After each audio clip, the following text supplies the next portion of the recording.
यं यच्छरूपं दश दिशि विदितं भूमिकम्पायमानम् संहारमूर्तिं शिरमुकुटजटाशेखरं चन्द्रबिम्बम्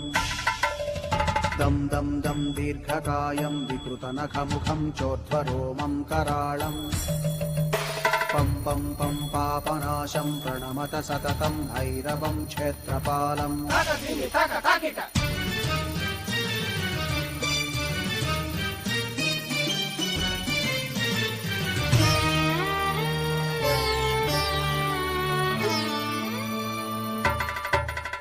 रं रं रं रक्तवर्णं कटिकटिततनुं तीक्ष्णदंष्ट्राकराळम्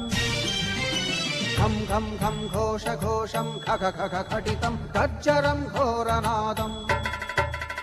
कं कं कं कालपाशं धृक धृक धृकितं ज्वालितं कामदा